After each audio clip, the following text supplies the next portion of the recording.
En este vídeo pretendemos mostrar, por una parte, la sencillez de manejo de Plate and Sheet y, por otra, la gran cantidad de figuras y variantes que incluye su biblioteca y que nos va a permitir cubrir prácticamente cualquier necesidad de trazado que se nos plantee. Como decimos, el manejo es muy sencillo. No es necesaria experiencia previa en otro programa de CAD o en cualquier programa de diseño. Con unos conocimientos mínimos es perfectamente suficiente para que en cuestión de minutos ya estemos obteniendo trazados. Hay que decir además que es Plate and Sheet un software totalmente independiente. No es necesario tener ningún otro programa de CAD, por ejemplo AutoCAD, como apoyo, sino que con las herramientas del programa obtenemos los archivos de XF o las plantillas que necesitemos para fabricar las piezas, los componentes. Y en este sentido, es decir, hablando de la información que nos proporciona para la fabricación, incluye todas las opciones posibles. Por una parte, la posibilidad de exportar en un archivo de XF el trazado para pasar a un control numérico, a un programa de corte o de mecanizado que tengamos.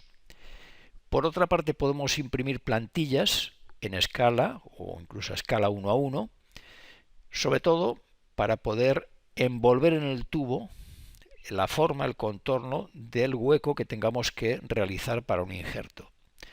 Y finalmente podemos también imprimir una tabla de puntos que nos permitirá trazar directamente, marcando en una chapa, la forma del desarrollo. Esto es una alternativa excelente para empresas, talleres de mantenimiento industrial que a lo mejor tienen que realizar una asistencia in situ y de esta manera pueden fabricar la pieza que necesiten sin tener que hacerlo en el taller. Hemos apuntado antes la gran cantidad de figuras y variantes que incluye la biblioteca de Plate and Sheet. La manera de moverse entre esa biblioteca, de localizar el elemento a trazar, es además muy fácil, puesto que tenemos este menú dinámico en el que por una parte seleccionamos la familia, dentro de ella la subfamilia que corresponda pues a las diferentes secciones básicamente que puedan tener las figuras, y finalmente dentro de esa subfamilia hay las variantes que corresponderán a los casos particulares que se pueden dar. La amplitud de esta biblioteca permite incluir no solamente las figuras más habituales o tradicionales, sino otras que resultan menos comunes, como pueden ser los injertos especiales o los elementos que se incluyen en la familia otras figuras y utilidades, anillos, pies, tapajuntas, etc.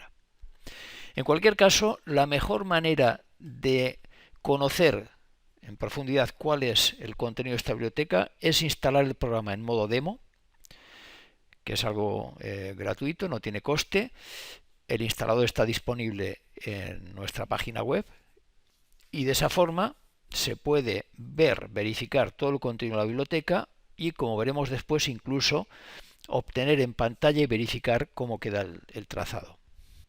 Tras esta introducción vamos a ver cuál sería el proceso para trazar una de las figuras en cuestión de segundos.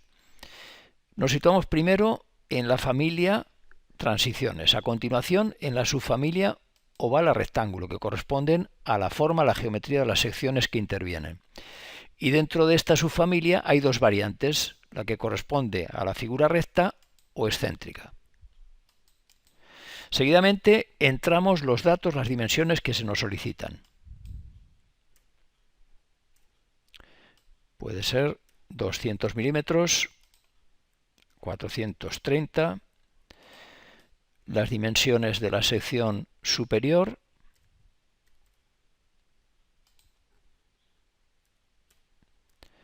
la excentricidad,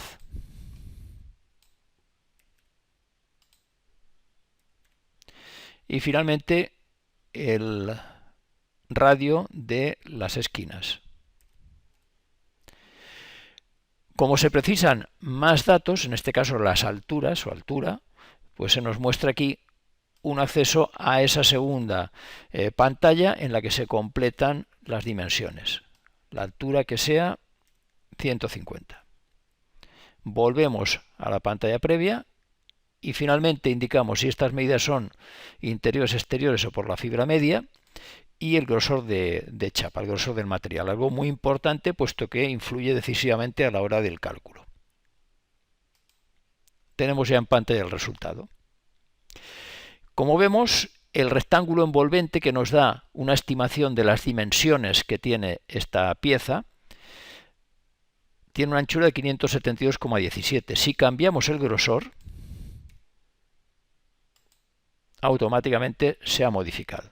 Es decir, es muy importante tener en cuenta esto, puesto que si no el trazado va a ser pues incorrecto a todas luces. También es posible modificar cualquiera de las dimensiones y ver en tiempo real cómo se actualiza el cálculo del desarrollo.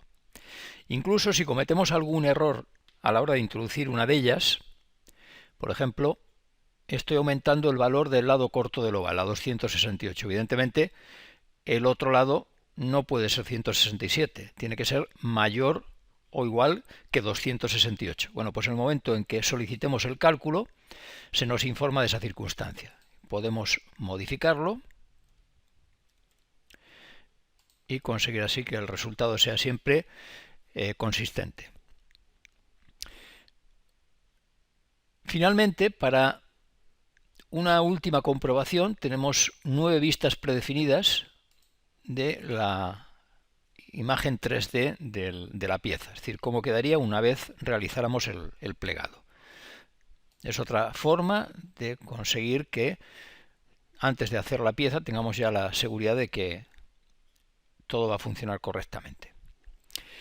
Lo que hemos hecho hasta ahora, todo este proceso de obtener el desarrollo en pantalla, modificarlo, cambiar el espesor, ver las vistas 3D de la figura ya plegada, está disponible con el programa operando en modo demo. Es decir, que si nos descargamos el programa en modo demo, sin ningún coste por supuesto, podemos verificar de manera absoluta toda su funcionalidad. ¿Qué es lo que no se permite en modo demo? Pues exportar los resultados. No se permite obtener archivos de XF con el trazado, ni sacar plantillas, ni listas o tablas de puntos para trazar directamente en chapa. Con lo descrito hasta ahora creo que hemos conseguido transmitir una idea clara de la filosofía de manejo de Plate and Sheet y de su sencillez. Pero sencillez no quiere decir simplicidad, y tiene también multitud de opciones disponibles para que nuestros trazados sean muy versátiles. Por ejemplo, cuando solicitemos el trazado de una figura como esta, es decir, un codo que consta de 2 elementos, tenemos diferentes opciones a la hora de mostrar y exportar el resultado. Podemos ver el desarrollo de las 2 piezas o bien solamente de una de ellas. También podemos añadir solapas o pestañas al desarrollo para hacer un bordonado o remachado. Concretamente vamos a dar un valor a estas pestañas de 100 milímetros y si queremos definir unos taladros para hacer el remachado o piercing, lo hacemos por aquí. Diámetro, el número de elementos a añadir y la distancia del primero. Si no solo nos interesa obtener el trazado, sino otros datos importantes de cara a calcular costes, preparar presupuestos, podemos formar una biblioteca con nuestros materiales, caracterizados cada uno por una densidad y un coste por kilo, de manera que cuando apliquemos a una pieza uno de esos materiales, se nos calcule pues una serie de informaciones que se nos muestran en esta ventana propiedades físicas a la que se accede desde este botón con el cubo.